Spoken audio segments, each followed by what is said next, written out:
o Biratã Cirne. São 16 horas e 35 minutos. Programa Caturité nos municípios. Primeiro programa da semana. Hoje, 9 de setembro de 2024. Hoje é uma segunda-feira. Você já deve observar, né, que eu não estou com a voz legal. O capim foi muita frieza lá em Pocinhos, né? Exagerei, assim, ficar, né? Naquele clima frio, né? De dia é calor, mas de noite é frio. Aquela... Como é que chama, meu capim? A mudança de clima, né? E sábado e domingo eu fiquei em Pocinhos esse final de semana, à noite. E essas pancadas de frio terminei afetando um pouco, né?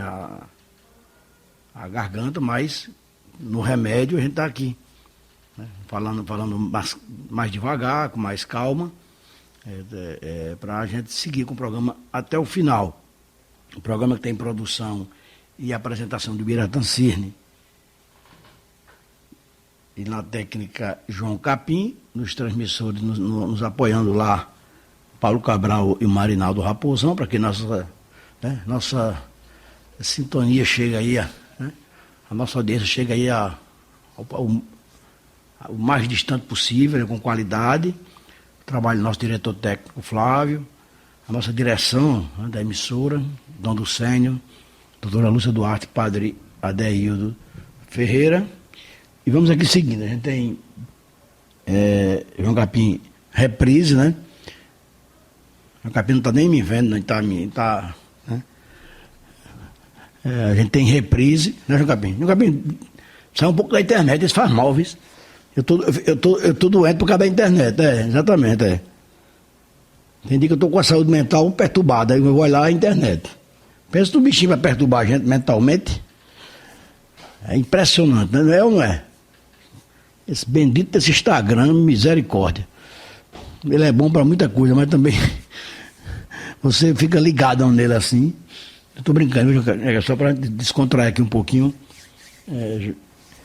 Porque João Capim é meu elo ali, né? E às vezes eu dá um branco, mas hoje a gente tem a reprise da entrevista com o candidato a prefeito Arthur Bolinha, né, que foi concedida essa entrevista pela manhã, a equipe de jornalismo da Rádio Caturité, a equipe do Jornal da Manhã, os entrevistadores Josimar Barbosa Manso, Arimatea Souza, Raíssa Kelly e Gabriel Diniz. Anchieta Araújo às vezes participa, às vezes não, né? Acho que é por conta do horário, né? Porque a Anchieta chega logo cedinho, né? A Anchieta tem outros compromissos profissionais e fica a equipe, né? Até as 9 horas. E a gente, desde já faz 15 dias, que a Rádio Caturité está entrevistando todos os candidatos a prefeito e a vice-prefeito de Campina Grande. Já foram entrevistados pela equipe do Jornal da Manhã, a parceria com a Conexão Caturité, Jornal da Paraíba, Jornal da Paraíba não, é Paraíba Online, né? Paraíba Online, Conexão Caturité e Jornal da Manhã. E a gente conseguiu também, claro, com a permissão da equipe do Jornal da Manhã, reprisar. Né? Para a gente não repetir as entrevistas, trazer os mesmos, né, os candidatos, a gente reprisa as entrevistas. Então já foram entrevistados os candidatos a prefeito. O primeiro foi Nelson Júnior, do PSOL, né, que é o PSOL 50, o candidato a vice dele é Mary Rodrigues. Já foi entrevistado Inácio Falcão, né, candidato a prefeito do PCdoB 65. Também já foi entrevistado a vice dele, né? Não, o vice de Inácio, é Hermano Nepomuceno, já foi entrevistado também semana passada, que é o do PT. Hoje o entrevistado, a reprise é com Arthur Bolinha, do Partido Novo, 30. A vice-prefeita dele já foi entrevistada, né? Anelise Menegueso, foi entrevistada semana passada. E ainda faltam ser entrevistados, né, João Capim? André Ribeiro, do PDT, né, que eu já tenho aqui, inclusive, a agenda, né, para frente, as próximas entrevistas. Lembrando que hoje é Arthur Bolinha, né, a reprise. Aí, no dia 16, de hoje a 8, é o prefeito Bruno Cunha Lima, que vai ser entrevistado de hoje a 8h15 da manhã, na Rádio Caturité, e reprise às 7 horas aqui no Caturité Municípios. Dia 23 de setembro, Dr. João Bezerra. E no dia 30, André Ribeiro. Bruno Cunha Lima é do União Brasil 44, Dr. Johnny é do PSB 40 e André Ribeiro é do PDT 14. Vice-prefeitos, candidato, já foi entrevistado, né, João? Marinaldo Cardoso, já foi entrevistado, foi o primeiro, né? Depois Anelise Menegueso, e na última sexta-feira foi Hermano Nepomuceno, que é o candidato a vice-prefeito de Inácio Falcão, doutora Melise de Arthur Bolinha e Marinaldo, candidato a vice, né, de Dr. João Bezerra. Portanto, hoje, 17 horas em ponto, a gente traz a reprise da entrevista com Arthur Bolinha, que é do Partido Novo. Muito bem, mas a gente vai ter muito mais política, né? Não tem como a gente fugir. O Capim, esse fim de semana foi bem movimentado, acompanhando as redes sociais, teve muita movimentação política, carreatas, caminhadas, comícios, né? Mini comícios em Pocinhos, em Puxinanã, em Lagoa Seca, em Montadas, em Areal. Foi muita movimentação mesmo. O pessoal resolveu esse fim de semana fazer carreatas, caminhadas. Semana passada era adesivaço, né? Já esse fim de semana a maioria partiu para caminhadas, passeatas, né, carreatas, da mesma forma Queimadas, Caturité, Areal, Olivedos, Puxinanã, Remígio, Buqueirão. Eu estava vendo tudo na internet aí, Barra de Santana, Lagoa de Roça, a Lagoa Nova, que também teve o encerramento do Caminhos do Frio, teve o aniversário da Lagoa Nova. Ontem teve em João Capim o motocross, que é um dos maiores da Paraíba, também teve ontem a Lagoa Nova, encerrando a programação, né, do aniversário da cidade, e também do Caminhos do Frio, né? Boa Vista também tem muita movimentação, Esperança, né? A gente tem acompanhado, mas aqui bem próximo, Capim, a gente tem visto muito, né? Evento, mas graças a Deus tudo tranquilo, né? Cada um respeitando, né? O dia, o horário, os locais de cada coligação. Então a gente fica feliz de que os candidatos estão respeitando a legislação, as decisões judiciais, porque tudo é feito de acordo com o calendário que é definido entre as coligações, representantes dos partidos, né, e a justiça. No Capim, um domingo é para fazer uma carreata, um domingo é para outro, um sábado é para... Né, se um candidato for fazer uma palestra, como ele chama hoje, né, num bairro, o outro vai fazer num bairro mais distante, né, para evitar qualquer tipo de confronto, né, que às vezes acontece. Isso é como o jogo de futebol, né? Política é como o jogo de futebol. Tem aqueles, né, mais exaltados, tem um ou outro, né, que às vezes termina atrapalhando, né? Basta um para causar um tumulto, né? Mas já estamos aí, faltando João Capim menos de 30 dias para as eleições, faltam 27 dias para as eleições. A campanha no rádio e na TV começou no dia 30 de agosto, a campanha, o guia eleitoral. A gente observa, né, quem é a oposição, né, João Capim? Quem é a oposição procura defeito na situação e também faz suas promessas. Quem é a situação mostra o que está fazendo e o que pretende fazer, né, ainda, e por aí vai.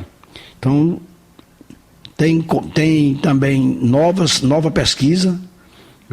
Foi Pocinho, né? A pesquisa mais recente que a gente viu dos municípios foi Pocinhos, pesquisa que inclusive Josimar Barbosa, o Manso, vai trazer em detalhes, né, essa pesquisa, que já está em praticamente todos os portais, inclusive lá no portal caturitemunicipio.com.br tem a pesquisa na íntegra.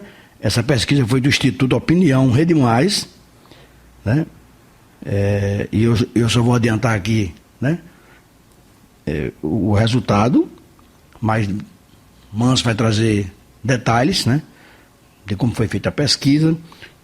Lembrando que essa pesquisa foi registrada, né, no TRE e no TSE, o protocolo da pesquisa PB 00179-2024. Ela foi realizada no dia 4 de setembro, entrevistou 400 eleitores, tanto da zona rural quanto da zona urbana. E essa é a segunda pesquisa em 15 dias. A outra foi 74% para Eliane, 4,6% para Márcio Guimarães, que são os dois candidatos. E essa de hoje, Eliane Galdino, do Republicano, alcança 80% das intenções de votos. Eliane, que é do Republicano, né? E o empresário Márcio Guimarães, que é o candidato da oposição, Márcio é do PSDB, aparece com 9,3% da preferência do eleitorado. Daqui a pouco, todos os detalhes com Josimar Barbosa, o Manso. Mas tem também movimentação política na cidade de Olivedos.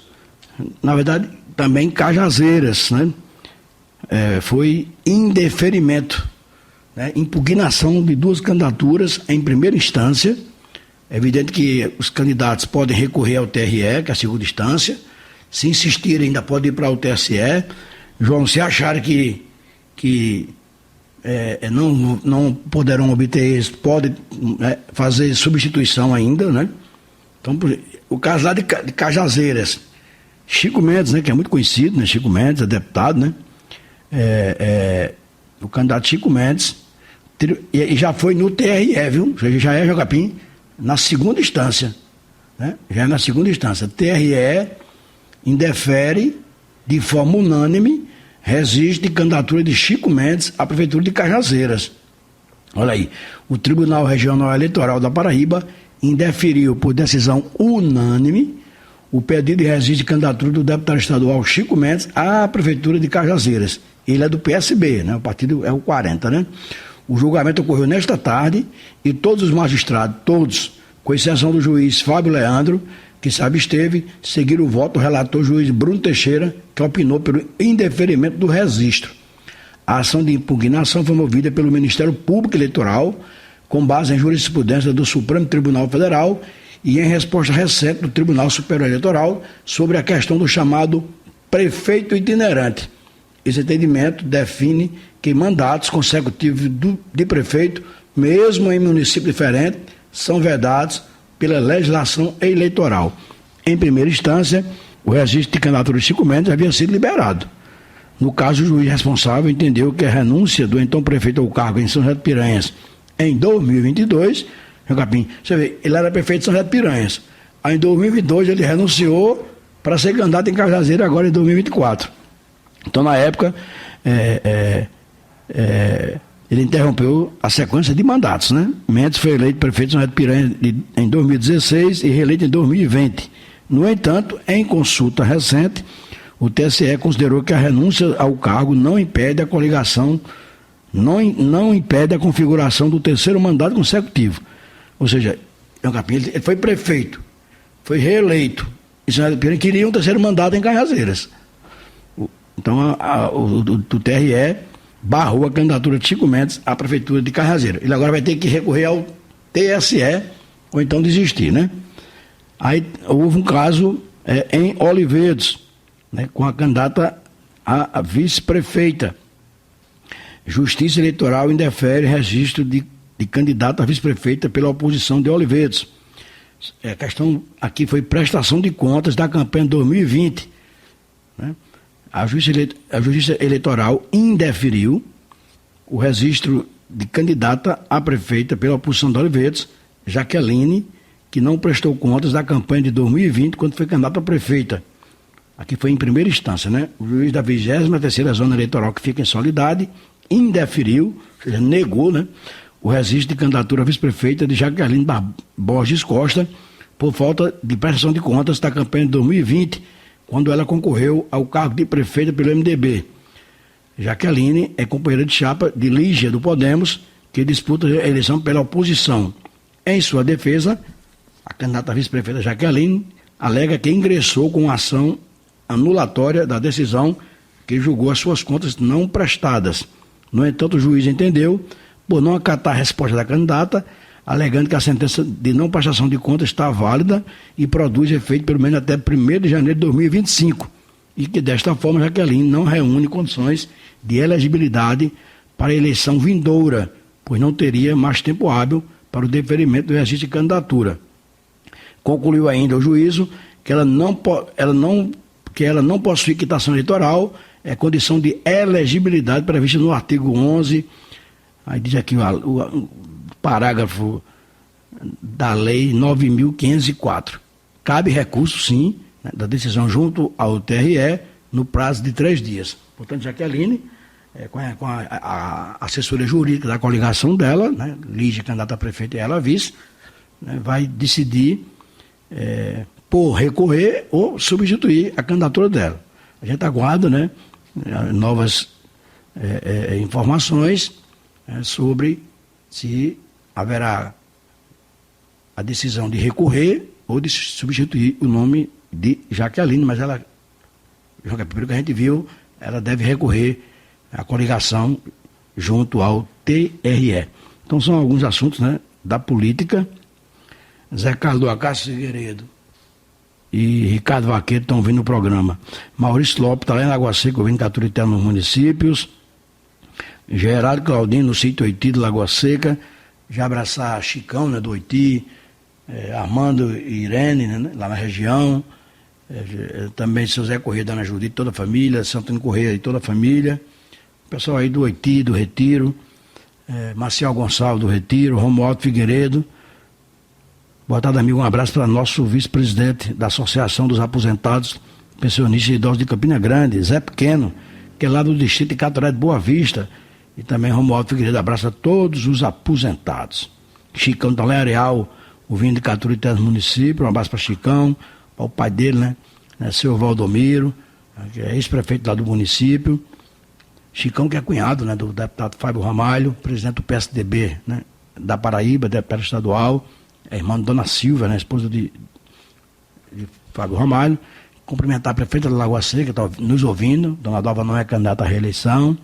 Cumprimentar o esposo dela, doutor Edivaldo, esse prefeito. Todos aí em Lagoa Seca. Maria Esther, né, sempre me escuta, a filha caçula, né, do deputado Fábio Ramalho. Meu amigo Wagner. Né, obrigado a todos aí, né, em toda a Lagoa Seca, sintonizada em Caturité, nos municípios. Eu quero chamar a atenção, você tem 8 minutos, Jacobinho, para ir lá na Casa Lotérica Premiada de Pocinhos para comprar bolão para lote fácil da Independência. 200 milhões, né? Ainda tem bolões, você já tem aí. Hoje as pessoas fazem muitos jogos, né, Jacobinho, pelo online, né? Mas se você está aí no centro de Pocinhos, vai lá e compra, né, seu bolão na Casa Lotérica Premiada de Pocinhos. Vai lá agora e você pode ganhar hoje, né, 200 milhões de reais, porque essa loteria, ela não acumula, né? É a loto fácil da Independência, o sorteio é hoje à noite, 200 milhões de reais, ela não acumula. Caturité, nos municípios, o porta-voz das comunidades,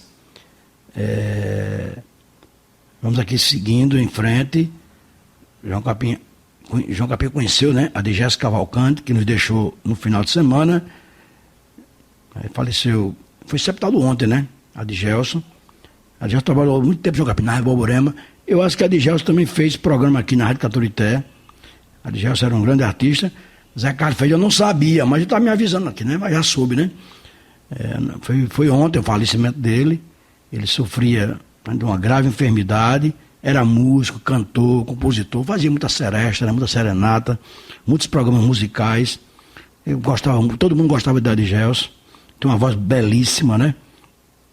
Era amante do rádio, estava com problemas de saúde e morreu no sábado, aos 77 anos de idade. O corpo é velado no Digna, na central do Digna, do presidente Médici, e foi sepultado ontem. No mês de maio, ele foi homenageado com o título cidadão campinense, rapaz. No mês de maio, propósito dos vereadores Marinaldo Cardoso e Janduí Ferreira. Uma pena, né? Então que Adigelson Cavalcante, né, descanse em paz. Um amigo, né, um companheiro, sempre que a gente se encontrava, a gente batia um papo, ele escutava meu programa. Uma tristeza, né? Lamentável, muito jovem ainda, que Deus deu descanso eterno e todo o conforto da família.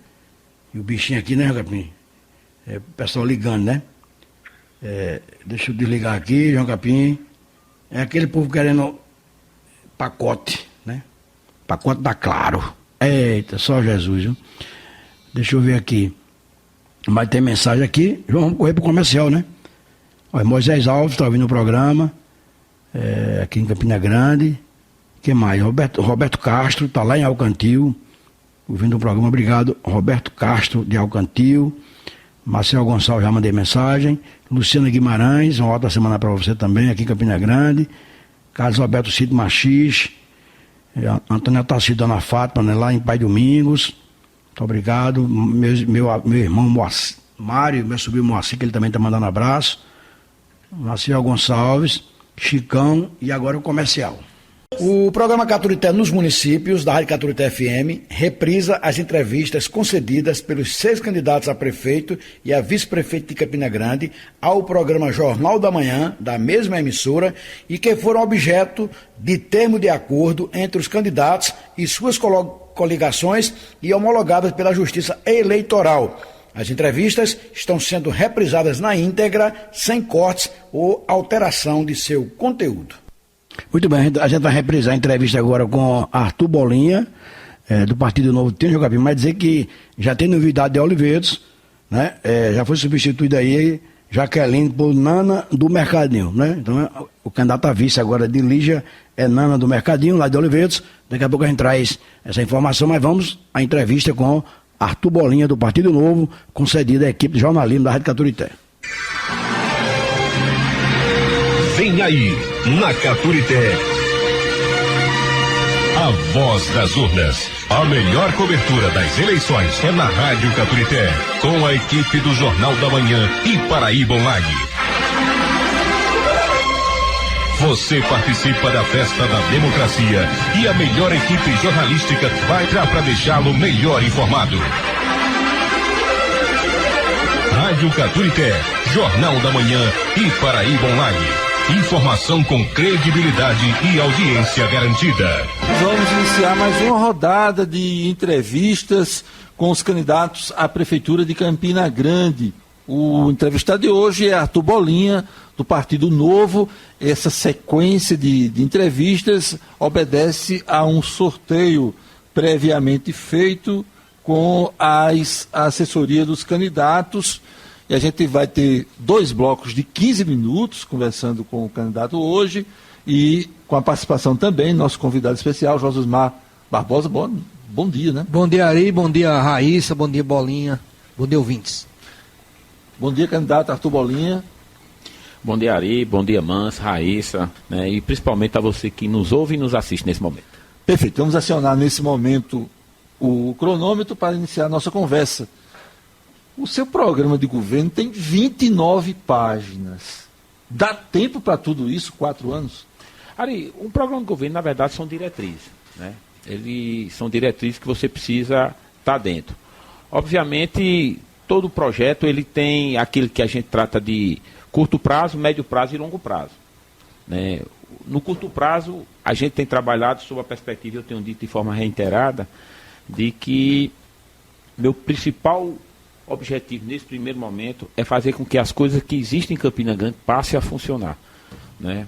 A saúde funcione de verdade, você tenha uma assistência social que funcione de verdade, né?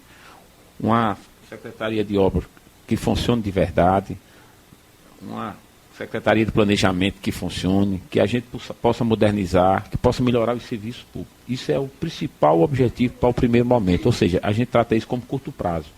No médio e no longo prazo, a gente vai tratar sobre aquelas questões mais infraestruturantes que envolvem volume de investimento maiores. Fazer o que existe funcionar é muito mais uma questão de gestão do que investimento, porque os recursos que a cidade já recebe e que gastam são muito significativos. O problema é que gasta mal e são mal geridos. No momento que a gente tiver oportunidade de ter um prefeito que conheça a gestão, que saiba fazer gestão, tenho certeza que a gente vai conseguir fazer com que aquilo que hoje não funciona passe a funcionar e funcionar bem. Bolinha, o senhor tem dito que só decidiu ser candidato a prefeito de Campina após a desistência de Romero Rodrigues e um pedido do ex-presidente Jair Bolsonaro, que isso aconteceu ali no mês de julho. Ou seja, o senhor não estava preparado para ser candidato a prefeito esse ano. Se não está preparado, não está preparado para ser prefeito. Não, eu não estava preparado. Eu sempre estive preparado, Manso, porque, na verdade, o diagnóstico que a gente fez sobre os problemas de Campina Grande, que a primeira vez que eu fui candidato foi em 2012, se você pegar e voltar o tempo em 2012, você vai ver que todo o diagnóstico que eu fiz em Campina Grande em 2012, ele se mantém absolutamente atual. Os problemas de Campina Grande, passa ano e sai ano, são absolutamente os mesmos. Obviamente que muitas deles vão se tornando cada vez mais graves, por uma série de razões. Você tem um problema maior de nossa cidade. Há quanto tempo que a saúde de Campina Grande não funciona? Que você tem bairros e bairros com infraestrutura extremamente precária e que não chega a infraestrutura lá. Que você tem uma prefeitura absolutamente ineficiente. Não por responsabilidade de quem trabalha na prefeitura, mas porque não é dada a ela a mínima condição de fazer. Não é? Você tem um aparelhamento da máquina pública muito forte para que isso aí faça com que esses grupos políticos possam usar grande parte de quem está trabalhando para poder servir as suas campanhas. Basta você ir num debate, quando terminar o debate, você vê quem está lá fora, torcendo, gritando meia-noite, empunhando a bandeira dos candidatos.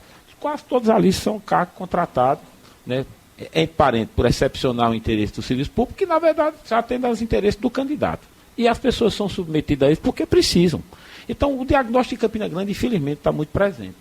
E eu tenho acompanhado, eu sou uma pessoa que vive a cidade, eu sou uma pessoa que vive na cidade, moro na cidade e vivo a cidade, efetivamente. Então eu conheço quais são os problemas de Campina Grande e o que é o mais importante. Eu sei exatamente como resolver os problemas de Campina Grande. Porque tudo é uma questão e passa por gestão. Não tem outro milagre.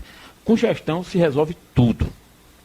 Bolinha, bom dia. O senhor tem dito em suas redes sociais que servidores públicos aqui da Prefeitura e também até do Estado, atribuindo já a gestão, na verdade, a candidatura do candidato Dr. Johnny, né, e no caso da Prefeitura para o candidato Bruno Cunha Lima, o senhor tem dito que os servidores, tanto do Estado quanto da Prefeitura, estão sendo obrigados a participar de campanhas, de caminhadas e até mesmo de curtir tudo que os candidatos publicam em suas redes sociais. O senhor tem provas de que isso está acontecendo? O senhor está colocando... Está denunciando isso também? Isso é uma denúncia formal que a gente tem feito, porque eu tenho prova. Eu só não posso revelar porque as pessoas me revelam e pedem para que eu não diga. A quantidade enorme de mensagens que a gente recebe nesse aspecto. Isso é muito grave, tá certo? Eu espero que... Porque, na verdade, esses grupos que estão aí, tanto o grupo que hoje, o candidato do Estado, como o grupo que está na Prefeitura, eles são mais do mesmo, né? De forma popular, a gente chama farinha do mesmo saco. O que um acusa o outro, na verdade, faz da mesma forma. Você tem aí uma quantidade enorme. Basta aí ver os eventos, quando eles fazem na rua, quem é que está presente. Quase todas as pessoas, né, têm relação com o Estado, são funcionários do Estado e não são efetivos, nem do Estado nem da Prefeitura.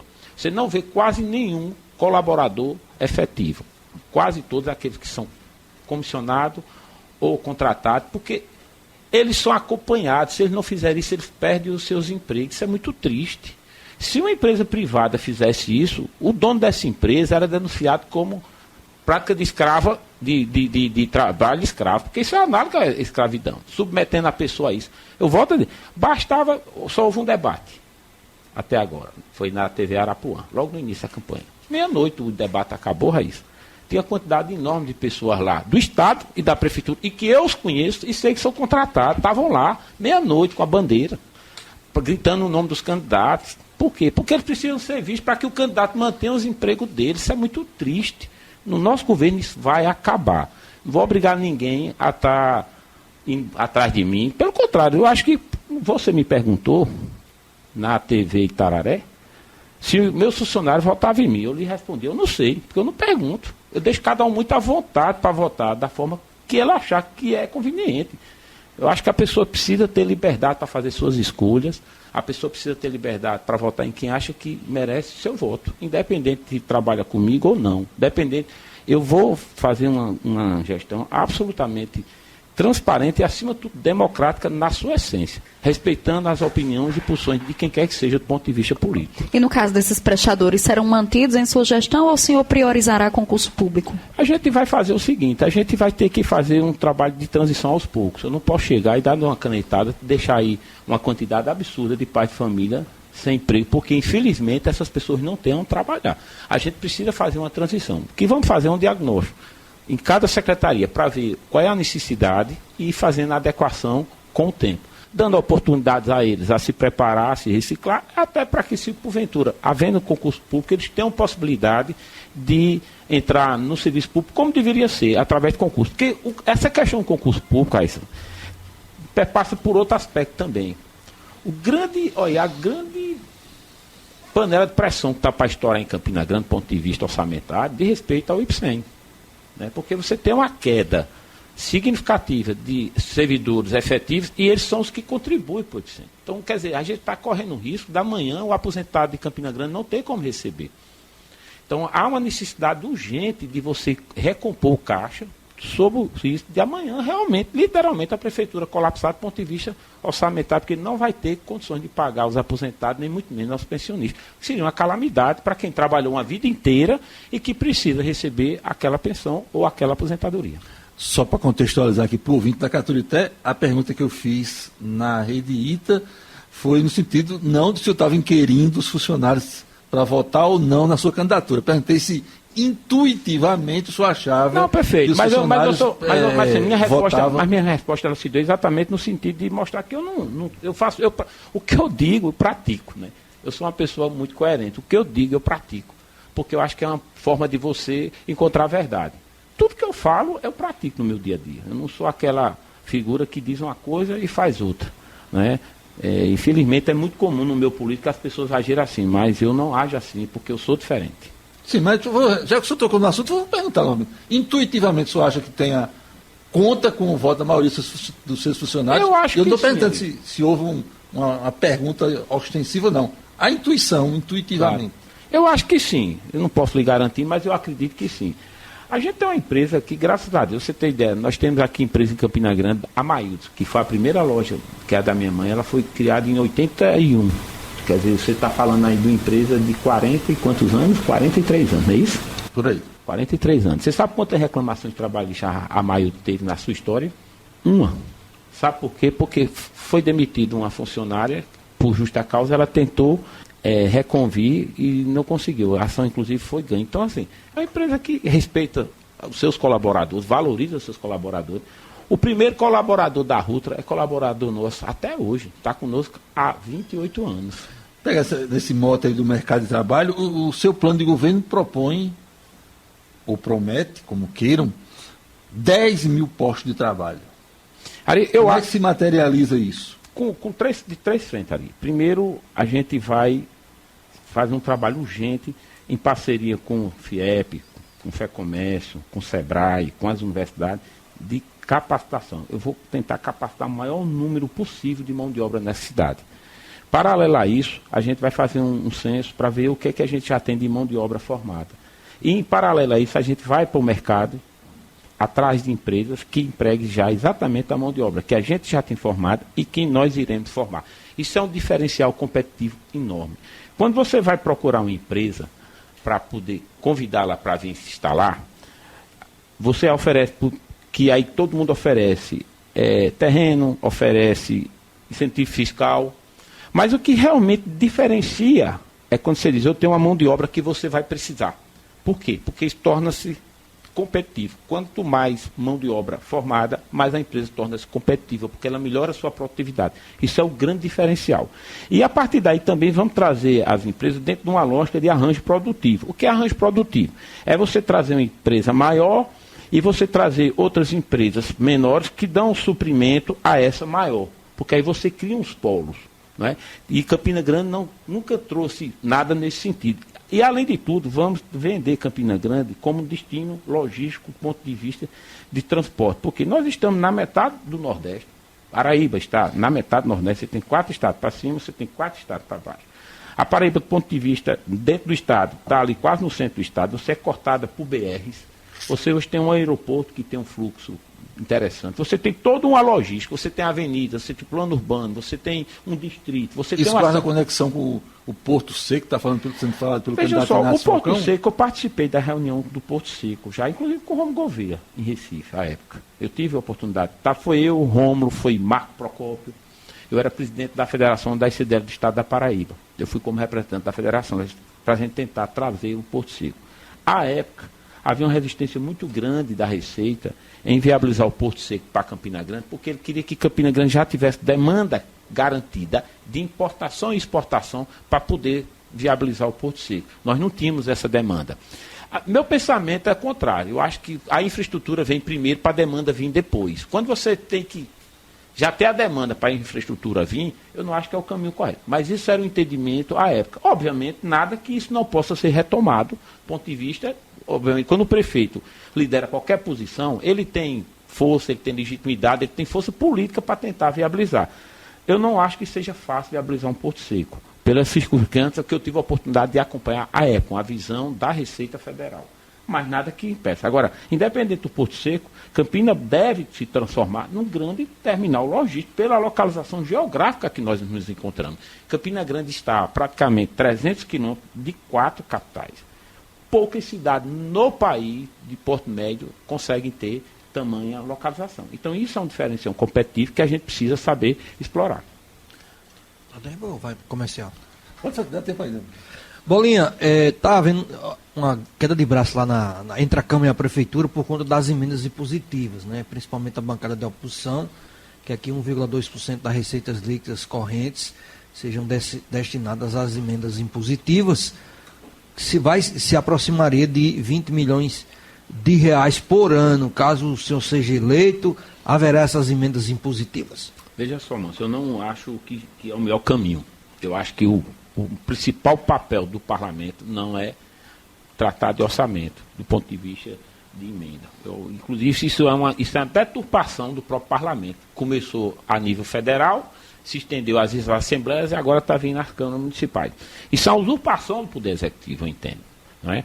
Porque em tese, vamos falar em tese, eu não estou falando em relação à Prefeitura de Campina Grande, falo em relação ao poder executivo. Ele tem muito mais condições de saber aonde deve ser destinado o recurso do que o parlamento. Eu acho que o principal atributo do parlamento é legislar e, acima de tudo, fiscalizar o emprego dos recursos públicos que vem a partir do executivo. Eu, pessoalmente, eu sou contra. Agora, se é lei, tem que se cumprir, não tem o que fazer. Agora, eu, pessoalmente, enquanto cidadão, né, eu sou absolutamente contra qualquer tipo de impulsão orçamentária para o legislativo nesse sentido. Candidato, em suas propostas tem pavimentação 100%, de 100% mesmo das ruas da cidade. Como é que isso deve ser feito, principalmente em relação a custos, né? A gente sabe que ainda faltam algumas ruas da nossa cidade serem pavimentadas assim, 100%, como o senhor tem proposto. Raíssa, hoje existe um aparelhamento muito grande da máquina pública, né? Aqui remetendo um pouco àquela primeira pergunta que eu fiz a você. Muita gente é contratada e infelizmente não trabalha, apenas serve de cabo eleitoral, sabe? Quando você faz esse julgamento, e precisa ser feito, porque a cidade não pode continuar pagando. Semana passada eu estive nas Três Irmãs, as pessoas vivem ali por trás do galpão da prefeitura em condição absolutamente subhumana. Cheguei em casa conversando com minha esposa, como é que alguém consegue, sendo prefeito, dormir sabendo que as pessoas estão naquela situação? Você tem um canal de Pedregal, você tem uma série de situações na cidade que precisa ser tratado como absoluta prioridade. E calçamento ou pavimentação asfáltica é algo fundamental, porque traz dignidade, ajuda demais uma questão fundamental, que é a mobilidade, qualidade de vida e desenvolvimento econômico, porque está tudo muito associado. A rua que vai mais se desenvolver no bairro é a rua que o asfalto passar. Do ponto de vista de valorização do imóvel, valorização comercial, qualidade de vida e que as pessoas menos vão adoecer. Uma rua com infraestrutura, as pessoas adoecem menos do que uma rua que não tem infraestrutura. Então isso é uma questão muito importante. Então, a gente precisa construir maneiras de fazer. Então o desaparelhamento que a gente vai fazer vai nos gerar uma economia de aproximadamente quase 400 milhões de reais em 4 anos. Que é exatamente a partir desse recurso que a gente vai direcionar grande parte nesse programa assim, ousado de deixar Campinas 100% calçada ou pavimentada. A Tubolinha, Campina Grande, 160 anos, nunca, pelo menos a gente se sabe, que teve um prefeito realmente de direita, um prefeito conservador, mais de centro ali, centro-esquerda. O povo de Campina Grande não quer a direita, nunca no poder? Não acho que seja não, pelo contrário. Eu fiz uma pesquisa, mano, há uns 15 dias atrás, e que a gente procurou identificar exatamente nessa pesquisa, aliás, a gente identificou nessa pesquisa exatamente o contrário. O campinense, né, as pessoas daqui se sentem muito mais à direita do que qualquer outro campo político. Deu quase 40% de pessoas de Campina Grande que se sentem à direita, uma outra grande parte se sente de centro e uma pequena parte de esquerda. O que acontece é o seguinte, é que os grupos políticos que são hegemônicos, que estão aí há 40 e tanto, quase 50 anos, eles sempre assumiram posição dúbia, eles nunca tiveram posição clara, né? Eles dão seta para um lado e entra para outro. Com isso ele termina confundindo a opinião pública, né? Por exemplo, o Bruno. Muita gente acha que Bruno é hoje um candidato que representa a direita. Eu digo sempre, como é que um candidato representa a direita e é candidato por um partido que hoje ocupa 3 ministérios no governo de Lula, União Brasil ocupa 3 ministérios no governo de Lula. Tem como um dos principais fiadores de sua campanha, veneziano, que é a principal liderança da esquerda na Paraíba, foi o candidato a governador de Lula. Então um homem desse não pode ser visto como um candidato do centro ou até mesmo da direita. Ele é de esquerda, Bruno? É um centro-esquerda. Bruno é centro-esquerda, né? Inclusive, no seu programa de governo, tem agendas claramente progressistas, né? Como tem o conselho, ele vai criar o Conselho de Política de Gênero, ele vai criar, está no programa de governo dele, que vai criar a política de valorização e apoio à comunidade LGBTQI. Então, quer dizer, um candidato de direita não traz dois pontos desses em seu programa de governo. Obviamente, eu acredito que ele tenha lido o programa de governo dele, porque não faz sentido alguém colocar no seu programa de governo e então acompanhar que foi colocado. Então, isso mostra claramente que nós não temos. Hoje, na campanha de Campina Grande, nós temos dois candidatos que são mais à extrema esquerda, né? Você tem Inácio, do PCdoB, você tem o Nelson, do PSOL, você tem 2 candidatos à esquerda, André, e você tem Johnny, e você tem um candidato de centro-esquerda, que é Bruno. Então, existe uma candidatura à direita em Campina Grande hoje, que é a nossa. E a minha posição sempre foi muito clara. Eu assumo essa posição há muitos anos, né? O que eu digo hoje, eu digo há tempo. Os valores que eu defendo da família, do trabalho, da liberdade, né? Da valorização e o respeito às religiões, né? Deus, para mim, é um norte. Na hora que eu me acordo, na hora que eu vou dormir. Então, isso para mim é muito claro. Eu não tenho medo de assumir minhas posições. Sou a favor da vida, sou contra o aborto, sou contra a liberação das drogas, né? Defendo que o homem de bem possa usar a sua arma. Obviamente, são questões que fogem à condição do prefeito decidir, mas é importante que o prefeito tenha posições claras, porque a sociedade vai saber se aquilo que aquele prefeito defende tem identidade ou se identifica ou não com aquela sociedade. Eu acho que pela primeira vez, a partir de 2025, Campinas vai ter um prefeito à direita. O senhor falou há pouco de uma estimativa de 400 milhões do desaparelhamento, fruto de desaparelhamento, numa pergunta que Raíssa fez sobre a sua proposta de 100% de calçamento ou pavimentação da Rua de Campina. É esse o valor que o senhor tem já levantado que custa esse 100% de pavimentação? Não, a 100% de pavimentação não vai implicar nesse montante todo, não. Esse valor aí da pavimentação, na verdade, é calçamento ou pavimentação, né? Não é passar 100% asfalto. Tem rua que a gente vai calçar, tem rua que a gente vai asfaltar. A estimativa que a gente tem é que gira em torno mais ou menos de 180 milhões de reais. Bolinho, o senhor se arrepende de ter dito que se Lula ganhasse ia deixar o Brasil? Não foi uma declaração um pouco antidemocrática, porque de não respeitar a vontade do povo brasileiro? Não, na verdade não. Aquilo ali eu falei com muita preocupação. A gente assistiu sábado uma das maiores manifestações da Avenida Paulista, porque o Brasil hoje vive um ambiente onde a liberdade de expressão já não é mais absoluta. Nós temos presos políticos no Brasil, moço. É uma realidade. Não dá para alguém negar que nós temos presos políticos no Brasil. Nós temos senador da República sem poder usar a rede social. nós temos senador da República no mandato sem poder usar a rede social. Então, nós já vivemos estado de exceção. O que o ministro do STF tem feito, Alexandre de Moraes, né, em relação, e com o apoio do governo federal, é algo muito grave. E quando eu falei à época, foi em cima dessa minha preocupação de amanhã as pessoas que são da direita serem perseguidas, como já vem sendo. Nós temos mulheres que estão presas, mãe de família, porque colocou de batom lá no Supremo, perdeu o mané de batom. Qual foi o crime que essa mulher fez? Inscrever de batom, algo desse tipo. A gente não tem mais a liberdade de expressão. Eu perguntei um dia desse a um deputado federal da Paraíba, não vou revelar o nome, você diz hoje o que você pensa? Ele disse a mim, não tenho coragem mais não. O deputado federal de mandato me disse isso.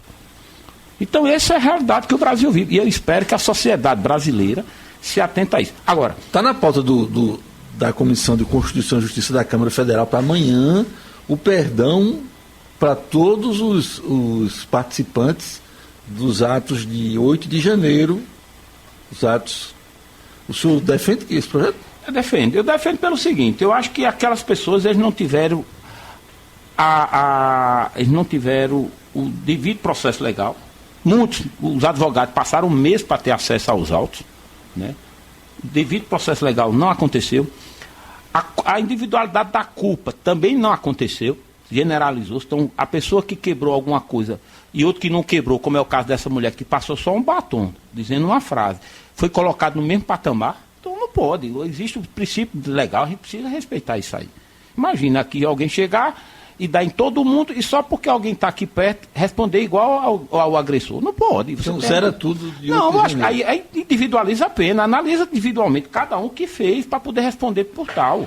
Agora, dizer que houve atentado à democracia do ponto de vista de colocar o sistema democrático de direito em risco, sem ninguém ter uma faca, como é que se dá um golpe sem arma? Eu não conheço, Ari. É impossível. Isso é chamado crime impossível. Eu sou formado em direito, eu coloco. Chamado crime impossível. É matar alguém já morto. É crime impossível. É a mesma coisa. Você dá um golpe de Estado sem uma arma.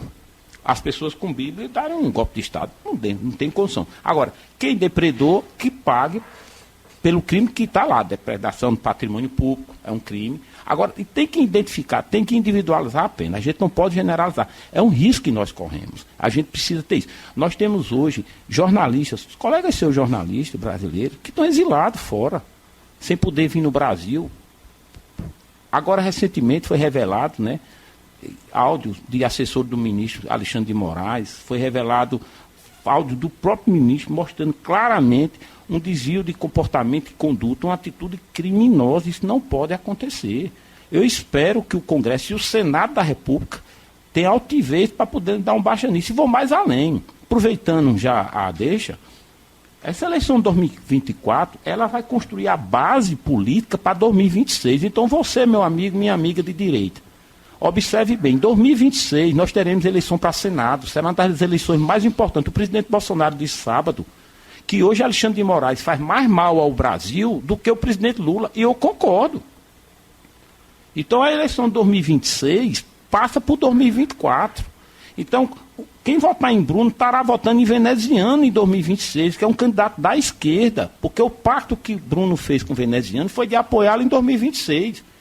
Em 2026, o candidato a senador de Bruno não será nem um candidato da direita, será o veneziano. Nessa linha de raciocínio, quem estiver votando em Bolinha, eventualmente poderá estar votando em Paulo Marçal para presidente em 2026? Não, o meu candidato a presidente é o presidente Bolsonaro. Mas ele é inelegível. Mas poderá voltar a ter sua elegibilidade. Se porventura não for, aí a gente vai esperar ver qual é a posição de apoio que o presidente vai adotar para que a gente possa fazer a mesma coisa. Bolinha, enquanto gestor, como explorar melhor na parte de cultura, de turismo, nossa cidade? A gente tem o maior São João do Mundo, tem o evento Natal Iluminado também. Teria como ampliar esse calendário turístico aqui na cidade para o ano inteiro? O que é que você pensa nesse sentido? Bem, Raíssa, eu acho uma agenda muito importante. O turismo, ele consegue ser o grande diferencial hoje de muitas cidades. E Campina Grande, de fato, é uma cidade vocacionada. Um dos principais pontos que eu tenho para colocar diz respeito exatamente a fazer com que o Festival de Inverno ele possa ser realizado dentro da estrutura do Parque do Povo, logo após o São João, a gente aproveitar toda aquela infraestrutura já montada, de gastronomia, de bar, de palco, fazer pequenas mudanças do ponto de vista de decoração e levar o Festival de Inverno para ali. Eu acho que será o grande diferencial, né, do mês de julho e agosto em Campina Grande, é a gente poder realizar o Festival de Inverno ali. Vai ser importante porque quem vai fazer o investimento para o São João vai ter possibilidade de ter um retorno num âmbito maior, porque você vai, ao invés de estar funcionando apenas 30 dias, você vai poder passar muito mais tempo. A gente vai mudar um pouco o cardápio entre o São João e o Festival de Inverno, e aí a gente vai estimular a questão relacionada a fundis, a queijos, a degustação de vinho, a toda uma culinária, chocolate, a toda uma culinária que envolve e remete a valorização e a harmonização com o próprio inverno, né? E que Campina precisa saber melhor vender. Me diga qual a diferença do clima de Campina para, por exemplo, o clima de Bananeiras. Hoje, praticamente se assemelham. Campina Grande fazia muito tempo, inclusive, que não tinha um clima tão agradável à noite como a gente vem tendo, friozinho gostoso. E a gente não tem conseguido vender isso como destino turístico. Então é importante a gente fazer isso. Agora, a gente vai consolidar a criação da Secretaria de Turismo, que inclusive eu vi o prefeito, parece que ele vai anunciar hoje algo desse tipo, né? Agora, ele teve 4 anos para fazer, depois que nós anunciamos é que ele resolveu fazer. Eu até agradeço se ele fizer, porque já vai ser um trabalho a menos que a gente vai ter em relação ao nosso mandato. Mas você veja quanto ele é lerdo na tomada de decisão, quanto ele é lento na tomada de decisão. 4 anos. E aí eu vi ele dizendo que não tinha feito porque não tinha maioria na Câmara. Ele perdeu a maioria na Câmara agora há pouco, ele passou o governo dele todinho com maioria na Câmara. Então, é um discurso que não condiz com a verdade dos fatos. É apenas reflexo da lentidão do governo. Ô Bolinho, 13 campinenses passaram muito tempo sem receber verba pública. Por quê? Receberam o dinheiro e não prestaram conta? Não, eu não tenho essa informação, não. O 13 nunca recebeu nem um centavo da nossa gestão. O Campinense também é a mesma informação. Nem daquele programa do governo do Estado? Não, também não. A alegação que Prefeitura e Estado faz é que 13 campinenses não têm as certidões e por conta disso não teria como receber dinheiro. A questão é que quando você quer fazer, você encontra meio jurídico para poder fazer.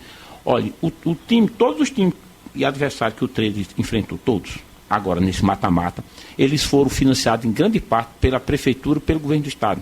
O ASA de Arapiraca recebe dinheiro da Prefeitura e do Estado de Arapiraca. O Alto recebe da Prefeitura. O Itabaiana recebeu só da Prefeitura 350 mil reais do Itabaiana e recebe ainda apoio do Governo do Estado. Inclusive, o próprio governador tinha sido a principal garoto propaganda de estimular aquele jogo 13 Itabaiana lá. Quem fez a chamada daquele partido foi o governador do Estado. Aqui não, a gente tem o contrário, né? Os clubes daqui de Campina Grande sem qualquer acesso a isso. 50 segundos para as considerações finais, candidato. Ari, eu quero agradecer a você, né? A você, Mansa, aí, essa oportunidade. Dizer que estou muito feliz de estar aqui disputando essa eleição. Peço a você que está me ouvindo uma oportunidade para que Campina Grande possa, de verdade, a partir do próximo ano, ter um prefeito que conheça a gestão, que tem a capacidade de resolver os problemas graves e crônicos de nossa cidade, especialmente naquilo que é mais importante, que são 2 pontos fundamentais, que é saúde e educação. Campina hoje desponta como uma das piores saúdes do Estado. Campina Grande teve o seu IDEB nos anos finais reduzido de 2021 para 2023. O IDEB de Campina Grande 2023 nos anos iniciais é menor do que 2019, portanto, eu peço a você uma oportunidade para que a gente possa governar Campina Grande com qualidade. Conversamos assim com o candidato a prefeito Arthur Bolinha, do Partido Novo. Essa sequência de entrevistas com os candidatos a prefeito será na segunda-feira que vem, com o atual prefeito e candidato à reeleição, Bruno Cunha Lima. E na sexta-feira que vem, teremos a rodada de entrevistas com os candidatos a vice-prefeito. Sequenciamento igualmente, e será a vez de Pedro Ivo, do PDT.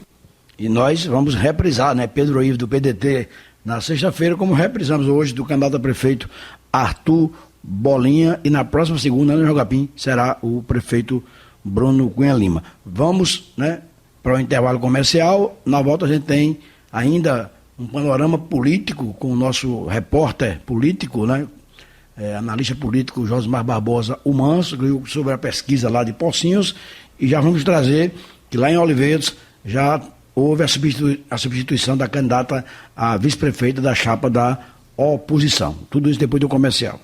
17h39, no início do programa nós trouxemos uma informação sobre a impugnação da candidatura a vice-prefeita da oposição lá em Olivedos, na Jaqueline. A Jaqueline foi candidata a prefeita em 2020, as contas dela de campanha não foram aprovadas e ela teve a candidatura indeferida e já a coligação já substituiu, né, o nome dela. Portanto, a coligação Juntos Podemos, mais de Olivedos, substituiu Jaqueline por Nana do Mercadinho, como candidata a vice-prefeito. A substituição ocorre após o indeferimento do registro de candidatura de Jaqueline. A coligação Juntos Podemos Mais, da oposição de Olivedos, agiu rápido e decidiu pela substituição da candidata a vice-prefeita Jaqueline Borges Costa pelo comerciante Fernando da Silva Cordeiro, conhecido popularmente por Nana do Mercadinho, que agora é o novo companheiro de chapa da candidata a prefeita Lígia do Podemos. Eu só peço ao pessoal aí de Oliveira, né, que esteve ouvindo o programa, se é Nana ou Naná, né, do Mercadinho, mas o nome, ele é Fernando da Silva Cordeiro.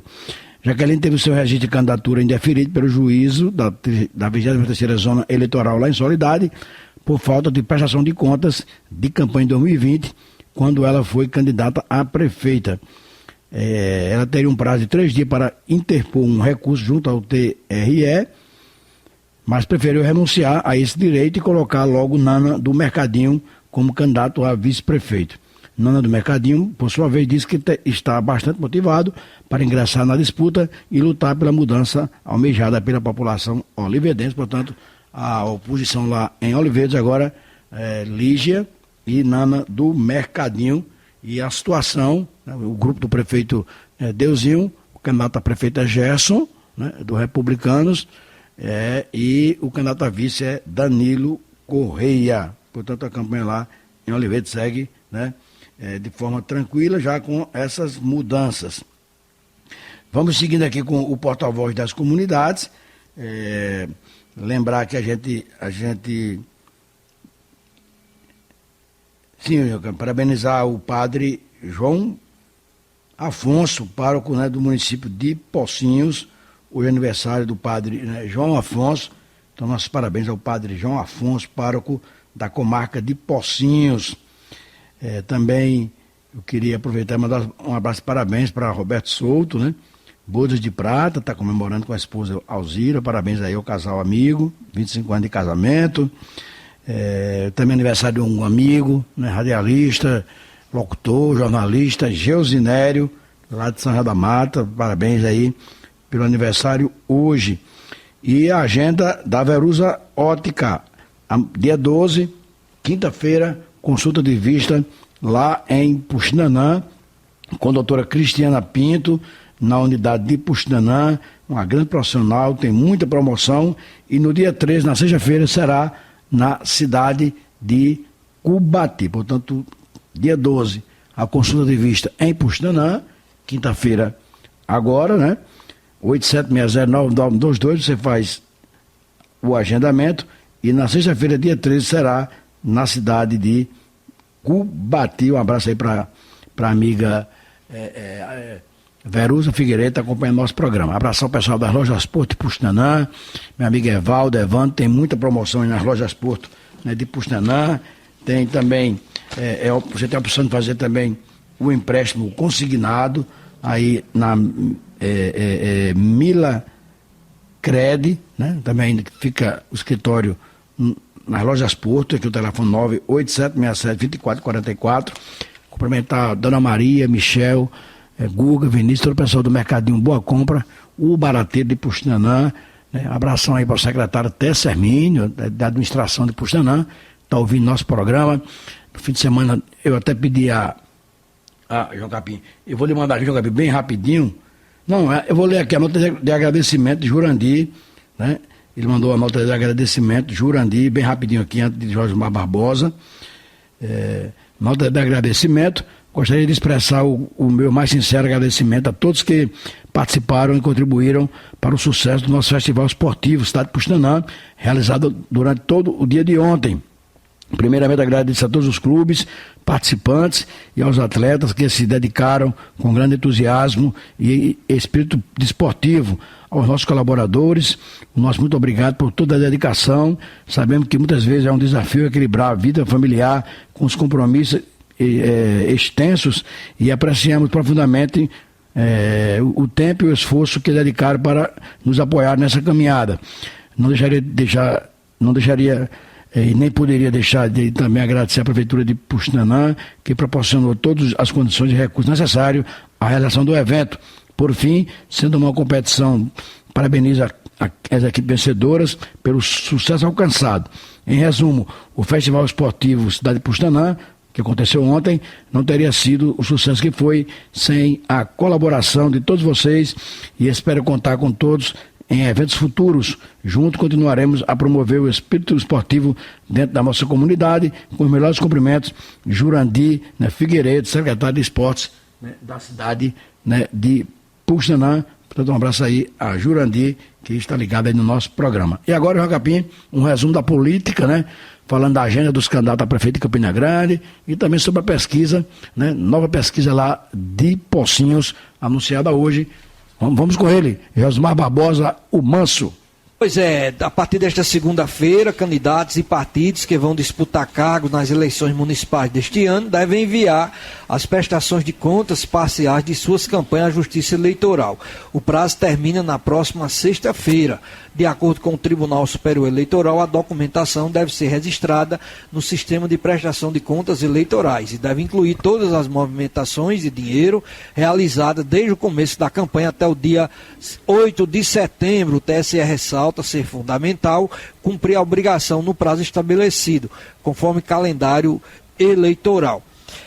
No caso aqui de Campina Grande, a soma em relação à captação de recursos, as doações, os candidatos a prefeito de Campina Grande já receberam mais de 7 milhões e 700 mil reais.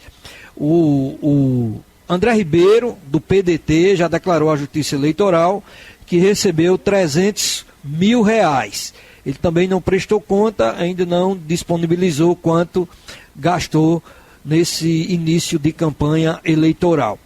O Arthur Bolinha declarou à Justiça Eleitoral que já recebeu 2 milhões 502 mil reais, sendo 2 milhões e 500 do Partido Liberal e 2 mil reais o Bolinha fez a autodoação à campanha dele. Mas também ele não declarou gastos ainda. Não, perdão, ele declarou que só gastou 2 mil reais para impulsionamento de sua propaganda na rede social. O prefeito Bruno Cunha Lima, que é candidato à reeleição, ele declarou à Justiça Eleitoral que já recebeu 3 milhões 350 mil reais. 3 milhões 350 mil reais. Só do União Brasil, ele recebeu 2 milhões 934 mil. E o Podemos, partido de Romero, fez uma doação de 380 mil para a campanha de Bruno Cunha Lima. O Raimundo Lira, senador, fez uma doação de 2 mil reais. E a Anneliese, que é a mãe de Bruno, fez uma doação de 16 mil reais. Bruno Cunha Lima declarou à Justiça Eleitoral que já gastou, nesse início de campanha, 3 milhões 184 mil. 3 milhões 184 mil reais. Essas despesas foram para contabilidade, assessoria jurídica, pagamento do guia eleitoral, serviços de terceiro e movimentação da propaganda de rua. Dr. Júnior Bezerra, do PSB, declarou à Justiça Eleitoral que recebeu 500 mil reais do PSB Nacional. Mas até agora também ele não declarou quanto gastou nesse início de campanha. Inácio Falcão, do PCdoB, declarou ao TSE que já recebeu 1 milhão e 59 mil reais. 1 milhão e 59 mil reais. Desse total aí, 1 milhão e 56 mil reais foi do seu partido, o Diretório Nacional do PCdoB. E recursos próprios, dele mesmo, é a doação de 3.200 reais. Inácio Falcão não declarou gastos ainda à Justiça Eleitoral. Por sua vez, o Nelson Júnior, professor Nelson Júnior, do PSOL, não declarou gastos de campanha durante essa campanha eleitoral. Foi divulgada hoje a pesquisa de intenção de voto para a Prefeitura de Pocinhos. A pesquisa do Instituto Opinião foi registrada no Tribunal Regional Eleitoral sob o número 179/2024, realizada de 4 de setembro, e entrevistou 400 eleitores no município de Pocinhos. O intervalo de confiança estimado é de 95%, a margem de erro máximo estimada de 4,9 pontos percentuais para mais ou para menos.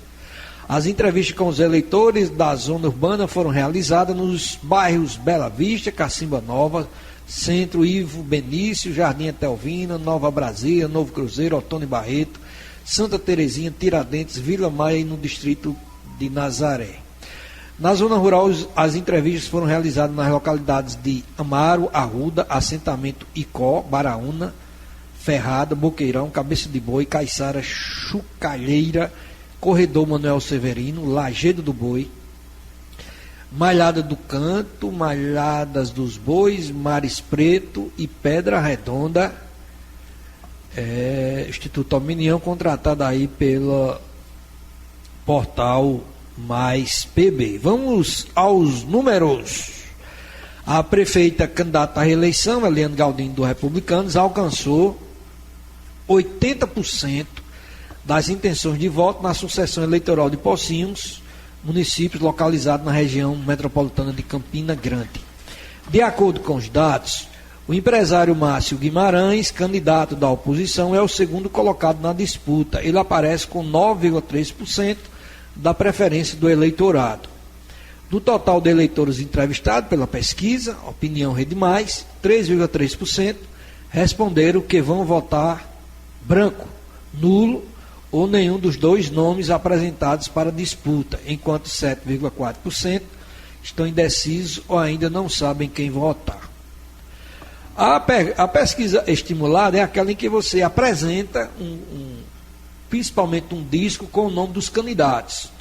Aí você mostra ao cidadão, desses candidatos aqui, cujo nome você está vendo, se a eleição fosse hoje, você votava em quem? Aí ele diz. E em relação à pesquisa espontânea, é aquela em que você não apresenta os nomes e o cara da cabeça dele vai dizendo em quem ele vota. Eliane Galdino tem 74%, o Márcio Guimarães 7%. Brancos, nulos e nenhum representam 2,8%. Indecisos ou não sabe são 16,2%. Portanto, aí os números da pesquisa para a Prefeitura de Pocinhos.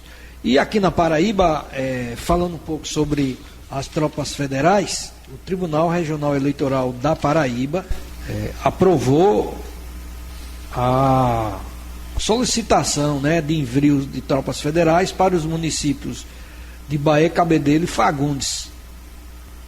E falta ainda, acho que, julgar um pedido da cidade de Itabaiana. Mas o presidente Lula autorizou o emprego das Forças Armadas para a garantia da votação e da apuração das eleições de 2024. O decreto foi publicado na edição desta segunda-feira no Diário Oficial. Conforme o decreto, as localidades e o período do emprego das Forças Armadas serão definidos conforme os termos de requisição do Tribunal Superior Eleitoral. No mês de agosto, o TRE da Paraíba deferiu o pedido das zonas eleitorais de Cabedelo, Bahia e Queimada. Muito bem, são 17 horas e 53 minutos. Aí, portanto, Josimar Barbosa com um panorama, um resumo da política aqui em Campina Grande e na região, a agenda dos candidatos. Também trouxe o resultado da nova pesquisa lá de Pocinhos.